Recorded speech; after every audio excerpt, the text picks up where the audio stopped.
na 3 firemen.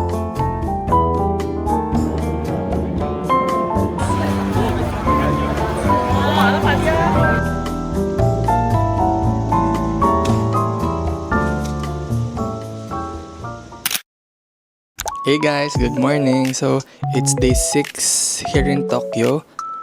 Actually, hindi na siya day 6 in Tokyo kasi this day is magta-travel na tayo going to Osaka. Andito tayo ngayon sa room, paalis na. It's currently 10 a.m. Yung check-out dito sa hotel is 11 a.m. So, on time pa naman tayo. Tapos yung Shinkansen train natin going to Osaka is booked at 12 noon. So, hahabulin natin yun. Pakita ko sa inyo yung maleta. So, di ba pumunta tayo dito ng isa lang yung maleta. Isang empty na large luggage and then isang medium luggage lang inalagyan natin. Ngayon, dalawa na siyang may laman. So, bibit-bitin natin yan going to the train station. So, good luck to us. Good luck! Tapos, meron pa tayo nito and meron pa tayo nito. So, mamimiss ko tong room.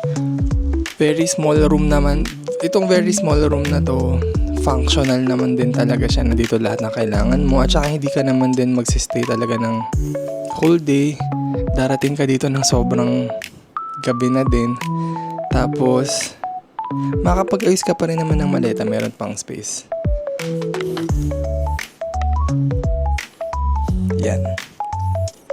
Diyan lagi ang ayusan ng maleta. Every night, pag may nabibili, shoot agad dyan. Tapos mag-aayos dito. Bakit di na tayo mag-breakfast dito sa Inaricho? Doon na tayo sa Ueno Station maghanap ng makakain. Kasi yung travel time from Tokyo Station going to Osaka is more than 2.5 hours. So baka para hindi tayo magutom, kailangan kumain na talaga tayo. So let's go!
Nakasakay na tayo sa Shinkansen, nakaset up na yung luggage. Dito lang sa tapat, malawag naman siya. I mean, malawag sana siya, pero kapag may luggage, super sakto lang. Grabe, pawis na pawis. May electric fan, ayan, yung setup natin. Andito tayo sa sa window. Ano ba ito? Sa window sa D, kasi siya tatlo tas dalawa. So ABC sa kabila, tas dito D tsaka E. Tapos nung nag-browse ako sa internet, sabi dito daw sa side na to possible na makita yung Mount Fuji. Kaya nung nag-book ako, yung option na pwedeng mamili ng seat yung pinili ko, tapos may additional payment siya. So ayun, actually grabe, from Inaricho, malayo-layo pala kapag train. Tapos may dala kang dalawang luggage. Medyo grabe, sobrang pawis. Tsaka sobrang nagmamadali, parang enough lang yung 1.5 hour. Actually almost 2 hours para makarating dito sa Shinkansen. Ngayon umaandar na siya. Sobrang sakto. 12, kaya kapag na-late ka talaga kahit seconds, may iwan ka ng tren. Yay! We're finally going to Osaka. See you Osaka in a bit. Tapos, share ko na lang din na based dun sa announcement, magsa-stop muna siya sa 4 other stations. Ano ba yung sabi? Shinagawa, Kyoto, meron pang iba before dun sa last station na Shinosaka. Hello, may tren. Oh, wait, papakita ko.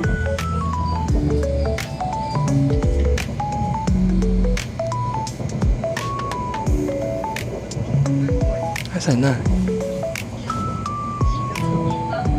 Tapos may isa ulit tren.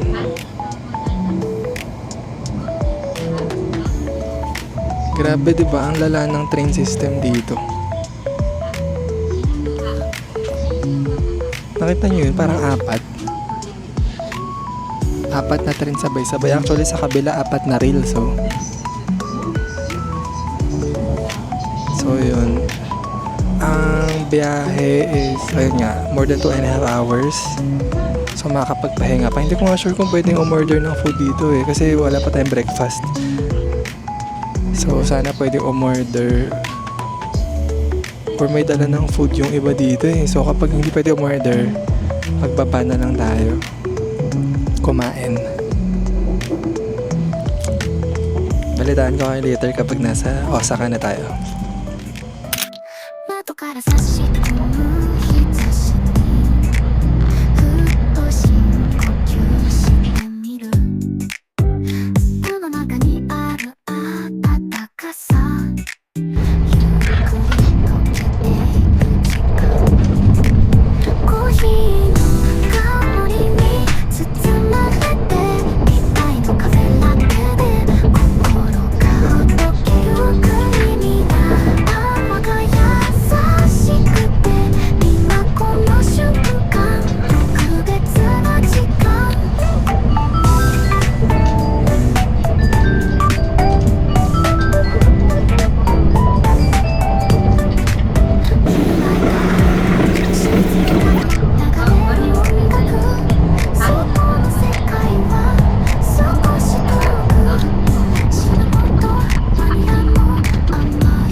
Quick room check kasi hindi naman na tayo magtutour.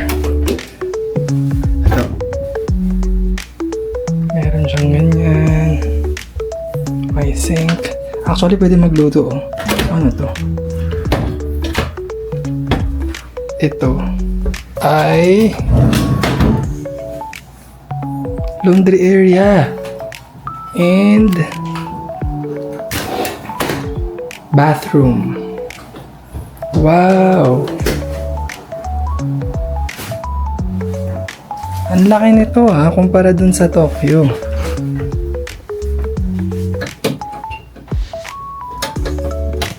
Wait, di natin mabuksan guys.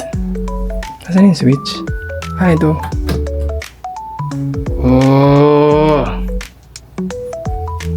Meron na tayong space guys. And then yung view check. Ay, wala masyado. Pero pwede rin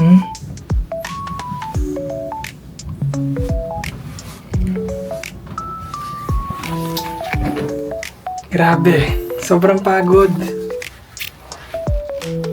Mag-rest muna tayo na bit, wala pa tayong lunch, so maghahanap pa tayo ng lunch please. Siguro water muna. Marami namang nadaanan dyan tayo kanina, Family Mart, 7-Eleven, so very accessible pa rin yan please. Balitaan ko kayo later. Welcome to Osaka! Hey guys! Good morning! So today, first full day natin here sa Osaka. Tapos, pang ilang day na ba natin? Pang 8th day na ata natin sa Japan in total. Pero, first day natin maglilibot sa Osaka area. Actually, tayo medyo malaking pupuntahan natin today. Magko-Kyoto tayo today. So, paguran din talaga. Maraming lakad, mainit. So, tignan nyo yung araw sa likod. Ayun sobrang init na. It's currently 10:26. So medyo late na tayo nakabangon, bumawi tayo ng rest para meron tayong energy for today kasi nga full pack na naman yung araw natin today. So yung fit, check natin. Ayan. Dito ko lang din to binili itong shoes. Try natin New Balance. And then slacks, nag-uli tayo. White sando and then polo. So ito yung bag natin sa trip. So let's go! Samahan nyo ako.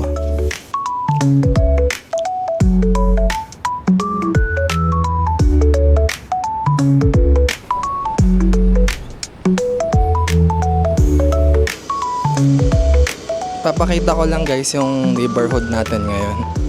Dito tayo nagsistay sa Itachibori. Itachibori? Yeah, Itachibori. So yan, dyan lang yung natin, accommodation, dyan. Tapos ang isa sa pinakamalapit is 7-Eleven and then meron ding Family Mart sa likod. Dyan, sa other direction naman. Tapos, itatry natin sumakay ng bus ngayon, di pa natin natatry. Puro tayo train sa Tokyo. So ngayon, magtatry tayo mag-bus. Nag-aantay lang tayo actually ng bus. Gagamitin natin yung Suica card. Yung IC card gumagana rin naman siya dito. Let's go!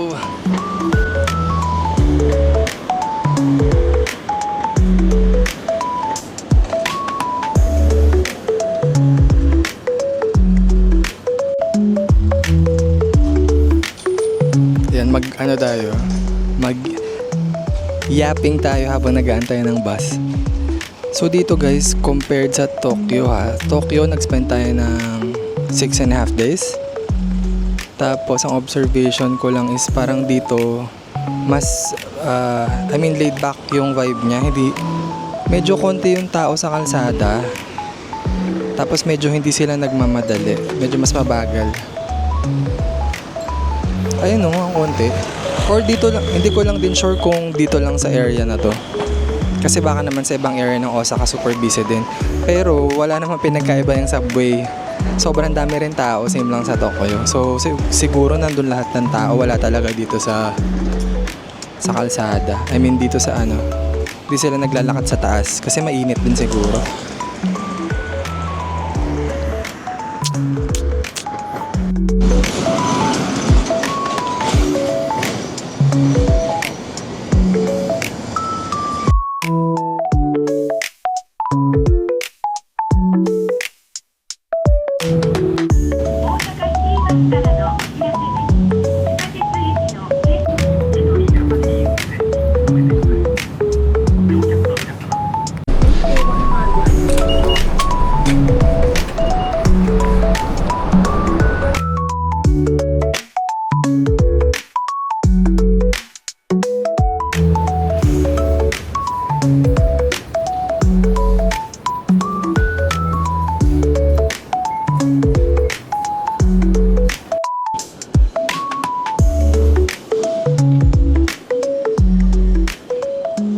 So ito guys yung line na hanapin nyo kung pupunta kayo ng Nara, Kyoto, Nagoya.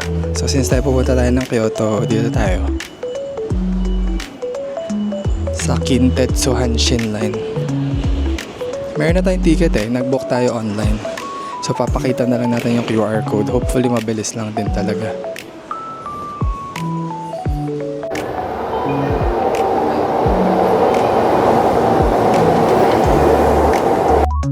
Okay guys, so kanina Kyoto ako ng Kyoto. Sa Nara tayo papunta. O diba, may effect, may train. So makikita nyo dito sa taas, sabi merong Rapid Express tsaka merong Express. Tapos meron ding local train papunta, pero syempre pinakamabilis yung Rapid Express kasi lesser yung stop. So yun yung aantayin natin. Nara tayo guys, Nara, hindi Kyoto. Nara. So yan, ano muna tayo? Story time. Story time. Hindi, sharing time. Kasi di ba napansin nyo sa vlogs, lagi akong nalilito sa direction. Parang mali-mali. Isa rin ba kayo na gano'n? Yung parang hindi talaga tumatatak agad sa inyo yung direction. Parang mahina yung yung radar nyo ng magnetic field. Hindi ko alam. Pero ayun na pala yung train natin. Sana ma-develop ko pa yung yung part ng brain ko na nagfa-function for direction. Tara, let's go.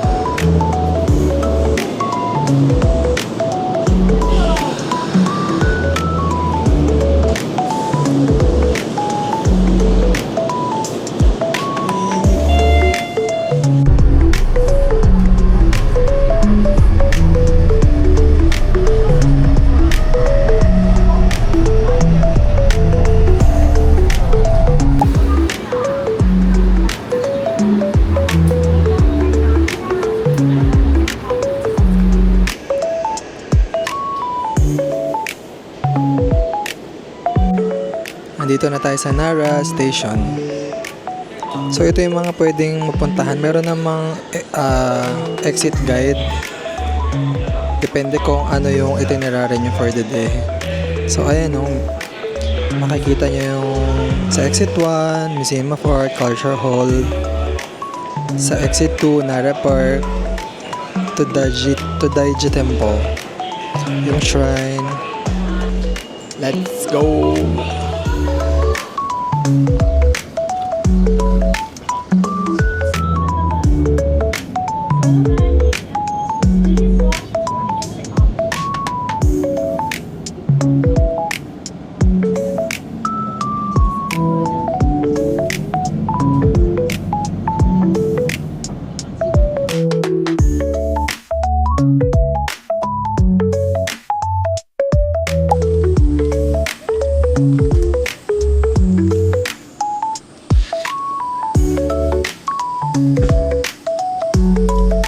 Guys, andito na tayo sa Nara Park.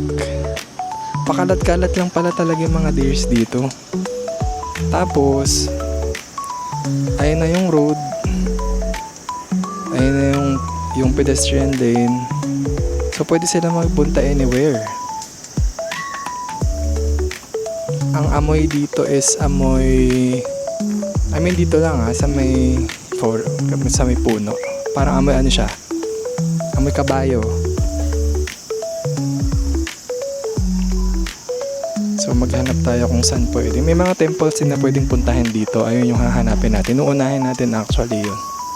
Dito lang tayo dadaan sa may mapuno para hindi mainit.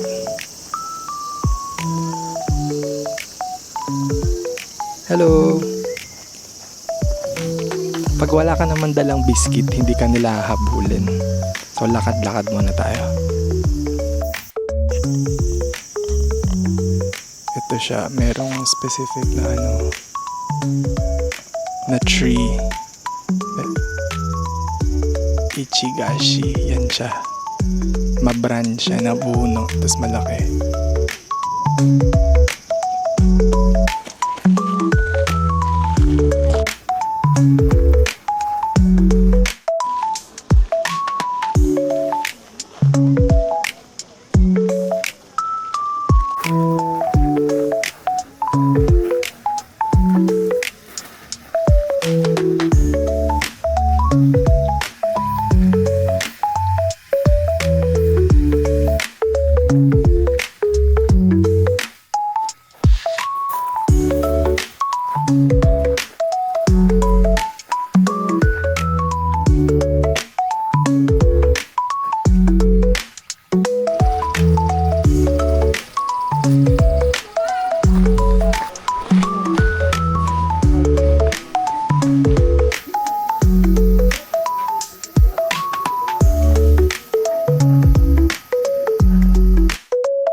Diyan guys, pwede kayo bumili ng crackers or cookies na pwede ipakain sa mga deer.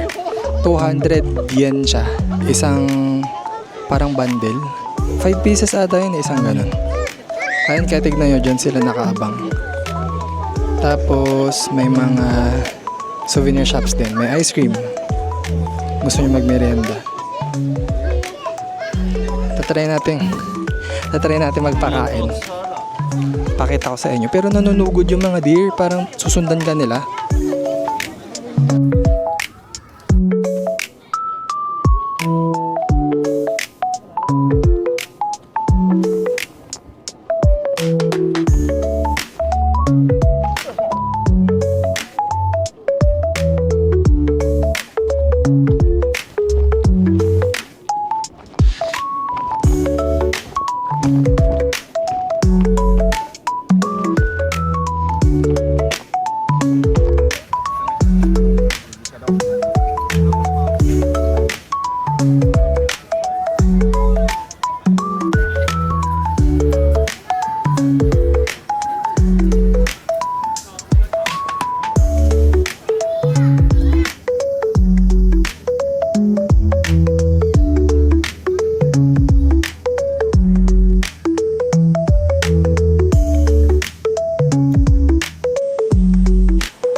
So ito guys, nandito pa rin tayo sa Nara. So itong may entrance fee yung ibang mga pinupuntahan dito. Katulad nito yung Great Buddha Hall at saka yung Todaiji Museum. Ayan yung prices niya. Tapos cash only. Ito yung important. Cash only. Pero actually dun sa Great Buddha Hall, kung ayaw nyo nang magbayad ng fee, pwede naman dun lang kayo sa parang may fence. Tapos silip lang kayo. Makikita nyo naman na yung loob. Okay na din. Para mas tipid. Tapos marami naman siyang pwede makita dito sa loob. Tignan nyo tong view na to. O diba? Kahit sa labas lang, okay na siya.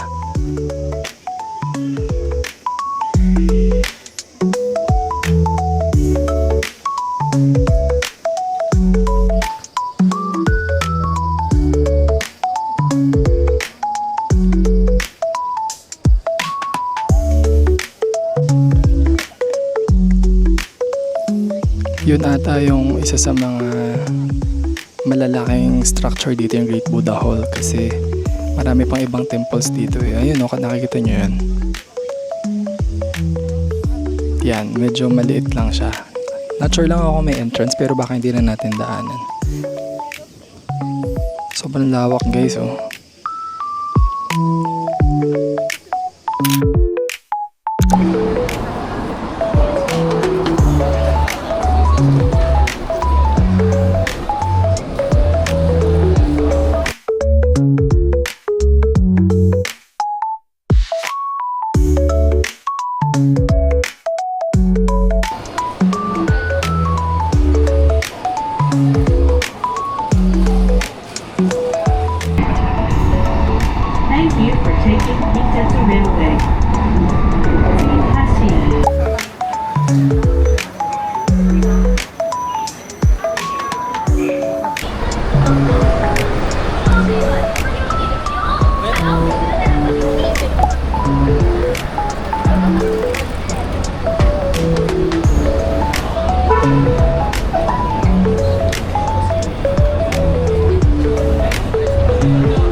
Hey guys, so nakikita nyo, andito tayo ngayon sa Dotto. Ito yung sikat na Glicoman. Yan, nasa likod natin. Tapos recently, meron kasing nangyaring ano dito. Sunog dun sa kabilang side dito. Buti nga ngayon, bukas na to. Akala ko magsasarado. So after natin kanina dun sa Nara, dumiretso na tayo dito. Naglakad-lakad. Ang dami tao. Tapos parang dito pa ako nakakita ng mga Pinoy kasi sa buong trip na to parang sobrang dalang lang ng mga Pinoy. So dito meron ka maririnig ng mga nagtatagalog. Dami nagbi-video, nagpi-picture. Syempre tayo rin magpi-picture mamaya-maya konti.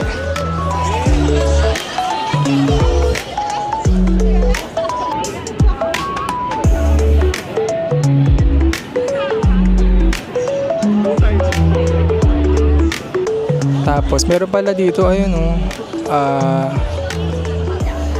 boat, meron siya ayun Tapos may music sila. Tapos dito sa right side, dito yung yung sikat sa ibang app na sinasabi ng mga travelers na dyan daw yung magandang kumuha, bababa ka dyan sa hagdan. Tapos doon ka sa side na yun para makita siya. Grabe, sobrang daming tao. Ang saya.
Ito guys, yung sinasabi kong accident yung nasunog. Tapos may namatay dyan nata na 3 firemen. Tapos may mga offerings dyan sa babaw. Grabe, very sad news.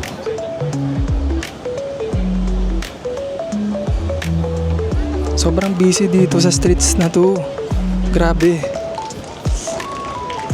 Tapos may pumapalakpak. Kasi ayun sila.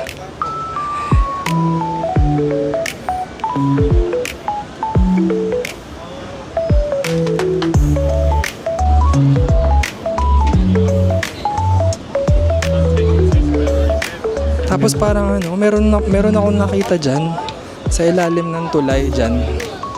Merong parang wala nang malay, natutulog. Di mo alam kung lasing siya. Kasi parang din pala to. Din siya, parang inuman, nightlife, ganon.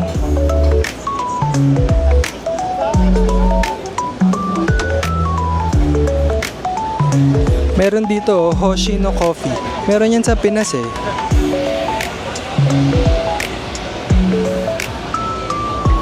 Ayan o, ang daming ano.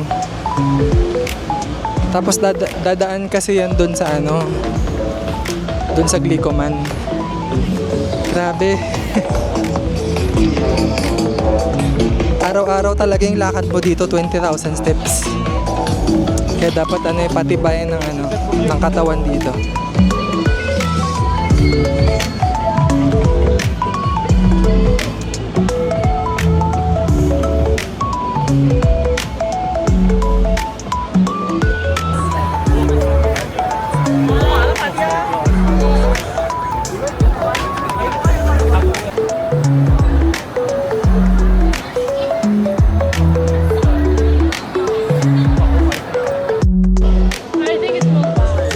Grabe, no? Sobrang malaki pala siya. At saka maraming streets dito. I thought, yung mga nakikita ko kasi sa vlog, doon lang sa may ano, sa may tulay, sa Glicoman. Pero, paglalakarin mo pala, malayo din, malaki siya. And sobrang daming tao. Tignan nyo naman.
Masarap siya guys kasi yung texture niya crunchy.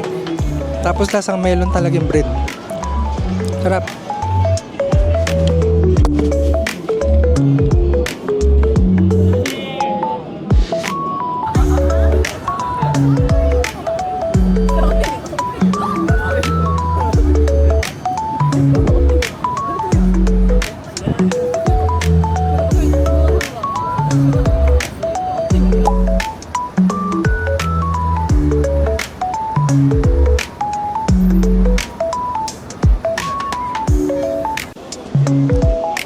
Guys, so napadaan lang tayo dito sa ano, Parco.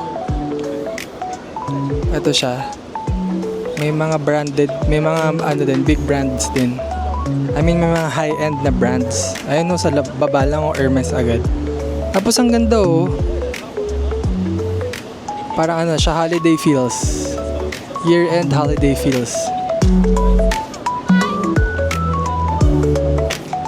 Dadaan pa naman tayo dito ng ilang gabi kasi malapit lang naman to. So, try natin mag-video sa loob. Pero, bumili lang talaga ako ng medyas dyan sa, ano, sa Muji. Malaki yung Muji dito, tapos mas mura rin talaga.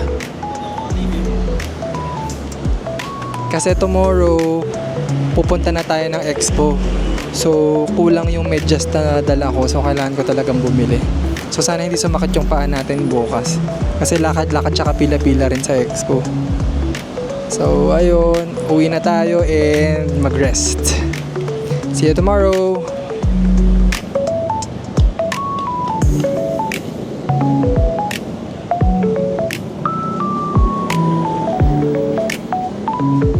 So guys, naglalakad na talaga tayo papunta sa hotel. Tapos may dadaanan lang tayong supermarket kasi nga mas mura bumili doon ng mga parang pack meals na.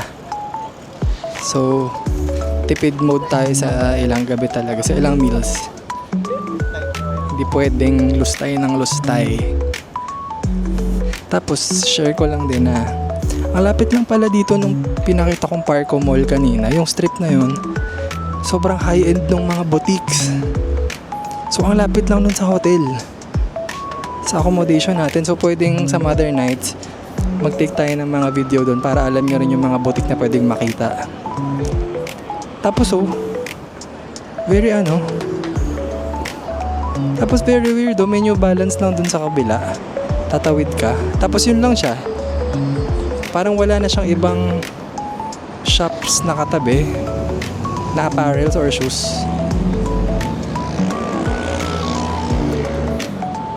So yan, medyo konti lang yung mga nakakasabi mong naglalakad dito compared sa Tokyo. Although mas malaki talaga yung kalye dito compared doon sa neighborhood ng accommodation natin sa Tokyo. Na-good night ako kanina, no? See you tomorrow! Let's go! Osaka Expo!